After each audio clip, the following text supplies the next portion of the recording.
Thank You, Mr. Falker by Patricia Polacco. To George Falker, the real Mr. Falker, you will forever be my hero. The grandpa held the jar of honey so that all the family could see, then dipped a little into it and drizzled honey on the cover of a small book. The little girl had just turned 5. Stand up, little one. I did He this cooed. for your mother, your uncles, and your older brother, and now you. Then he handed the book to her. Taste. She dipped her finger into the honey and put it into her mouth. What does it taste like? The grandma asked. The little girl answered, Sweet. Then all the family said in a single voice, Yes, and so is knowledge. But knowledge is like the bee that made the sweet honey. You have to chase it through the pages of a book. The little girl knew that the promise to read was at last hers. Soon she was going to learn to read. Tricia, the littlest girl in the family, grew up loving books. Her school teacher mother read to her every night. Her red-headed brother brought his books home from school and shared them. And whenever she visited the family farm, her grandfather or grandmother read to her by the stone fireplace. When she turned 5 and went to kindergarten, most of all, she hoped to read. Each day she saw the kids in the first grade across hall reading. And before the year was over, some of the kids in her own class began to read. Not Tricia. Still, she loved being at school because she could draw. The other kids would crowd around her and watch her do her magic with the crayons. In first grade, you will learn to read, her brother said. In first grade, Tricia sat in a circle with the other kids. They were all holding Our Neighborhood, their first reader, sounding out letters and words. They said b, b, oi, boy, and l, ook, look. The teacher smiled at them when they put all the sounds together and got a word right. But when Tricia looked at the page, all she saw were wiggling shapes, and when she tried to sound out words, the other kids laughed at her. Tricia, what are you looking at in the book? They would say. I'm reading, she would say back to them. But her teacher would move on to the next person. Always when it was her turn to read, her teacher had to help her with every single word. And while the other kids moved up into the second reader and third reader, she stayed alone in Our Neighborhood. Tricia began to feel different. She began to feel dumb. The harder words got for the little girl. The more and more time she spent drawing. How she loved to draw, or just sitting and dreaming, or when she could, gone for walks with her grandmother.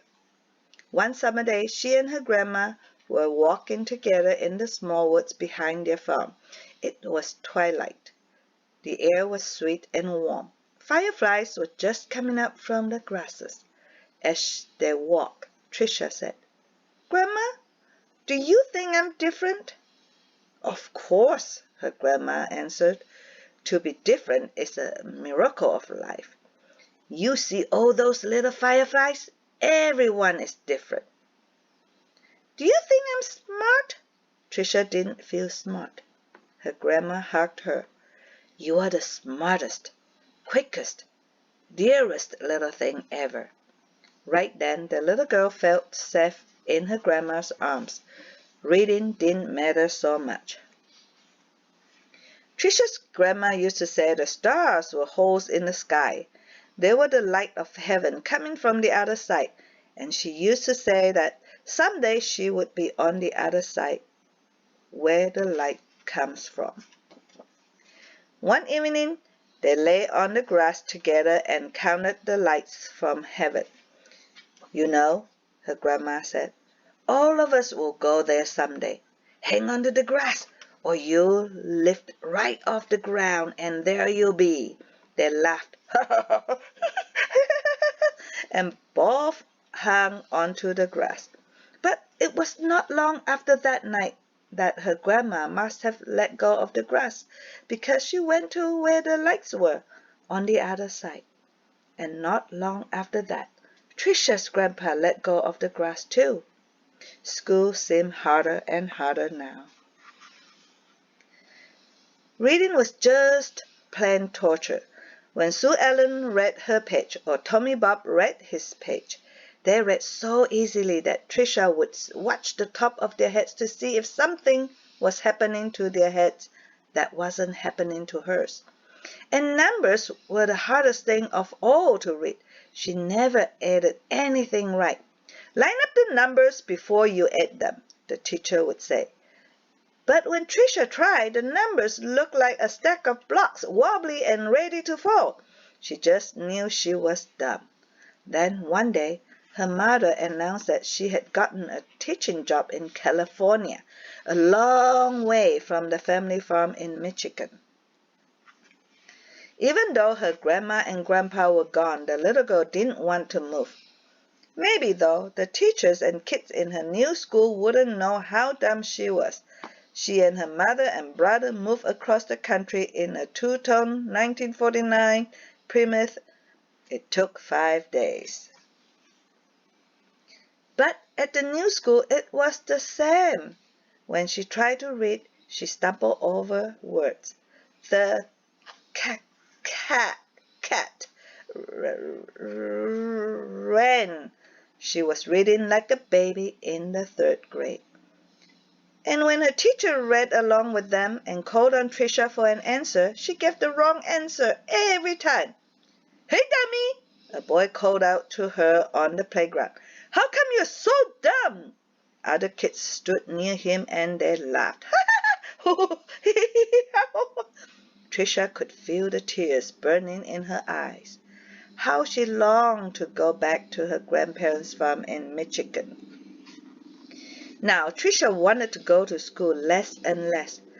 "I have a sore throat," she would say to her mother. Or, "I have a stomachache." She dreamed more and more and drew more and more, and she hated school. Then, when Tricia started 5th grade, the school was all a buzz. There was a new teacher.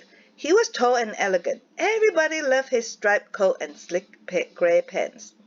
He wore the neatest clothes. All the usual teachers' pets gathered around him. Steve Joe and Alice Marie, Davy and Michael Lee. But right from the start, it didn't seem to matter to Mr. Falker which kids were the cutest or the smartest or the best at anything. Mr. Falker would stand behind Tricia whenever she was drawing and whisper, "This is brilliant. Absolutely brilliant. Do you know how talented you are?" When he said this, even the kids who teased her would turn around in their seats and look at her drawing. But they still laughed whenever she gave a wrong answer. Then one day she had to stand up and read, which she hated.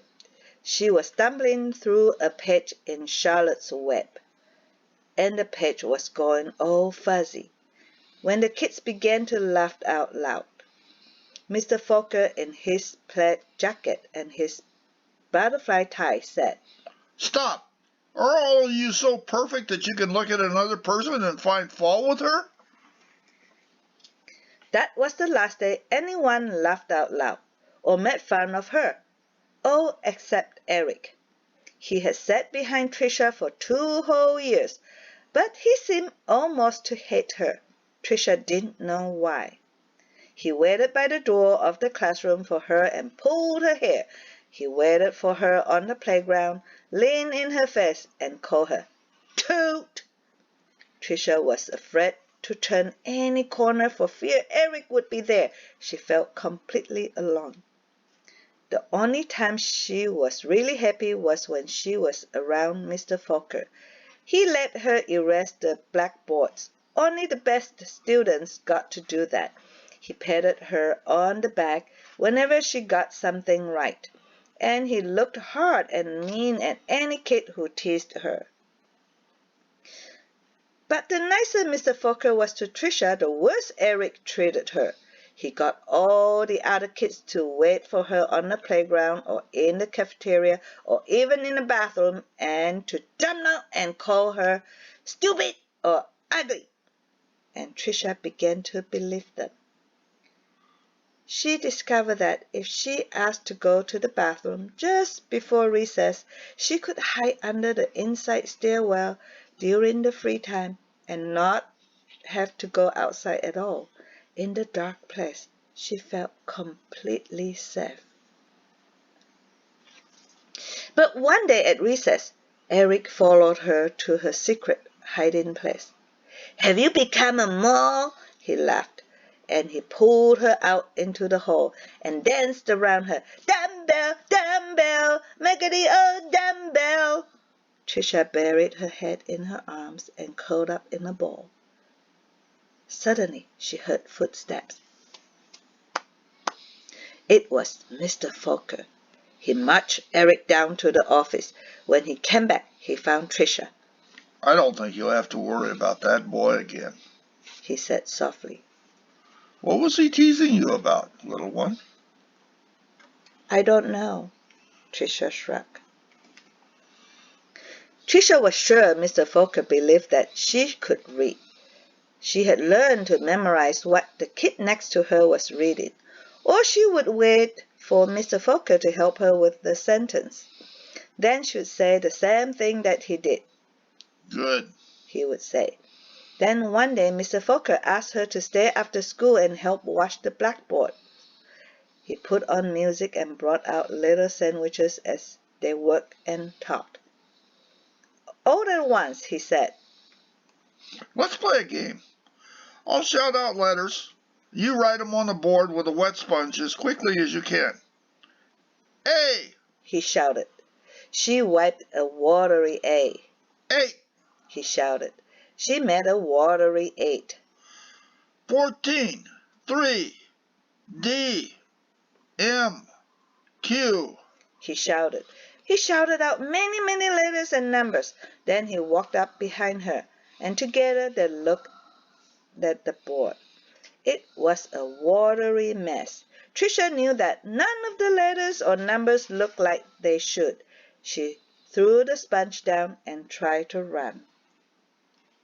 But Mr. Falker caught her arm and sank to his knees in front of her. "You poor baby," he said.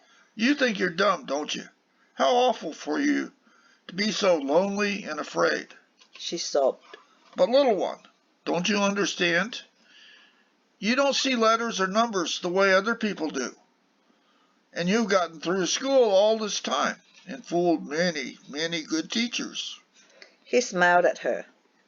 That took cunning and smartness and such bravery. Then he stood up and finished washing the board. We're going to change all that, girl. You're going to read. I promise you that." Now, almost every day after school, she met with Mr. Falker and Miss Plessy, a reading teacher. They did a lot of things she didn't even understand. At first, she made circles in sand and then big sponge circles on the blackboard, going from left to right, left to right. Another day, they flicked letters on a screen. Then Tricia shouted them out loud. Still other days she worked with wooden blocks and built words. Letters, letters, letters, words, words, words, always sounding them out, and that felt good. But though she had read words, she hadn't read a whole sentence, and deep down she still felt dumb. And then one spring day, had it been 3 months or 4 months since they had started, Mr. Falker put a book in front of her. She had never seen it before. He picked a paragraph in the middle of a page and pointed at it. Almost as if it were magic, or as if light poured into her brain, the words and sentences started to take shape on the page as they never had before. She marched them off to... Slowly she read a sentence, then another, and finally she had read a paragraph, and she understood the whole thing. She didn't notice that Mr. Falker and Miss Presley had tears in their eyes. That night, Tricia ran home without stopping to catch her breath. She bounded up on the front step, threw open her front door, and ran through the dining room to the kitchen. She climbed up on the cupboard and grabbed a jar of honey. Then she went into the living room and found a book on a shelf, the very book that her grandpa had shown her so many years ago. She spooned honey on the cover and tasted the sweetness and said to herself, "The honey is sweet, and so is knowledge, but knowledge is like the bee who made the honey. It has to be chased through the pages of a book." Then she held the book, honey and all, close to her chest. She could feel tears roll down her cheeks, but they weren't tears of sadness. She was happy, so very happy. The rest of the year became an odyssey of discovery and adventure for the little girl. She learned to love school. I know, because that little girl was me, Patricia Polacco. I saw Mr. Falker again some 30 years later at a wedding. I walked up to him and introduced myself. At first he had difficulty pleasing me. Then I told him who I was and how he had changed my life so many years ago. He hugged me and asked me what I did for a living. "Why, Mr. Falker," I answered, "I make books for children." "Thank you, Mr. Falker, thank you." The end.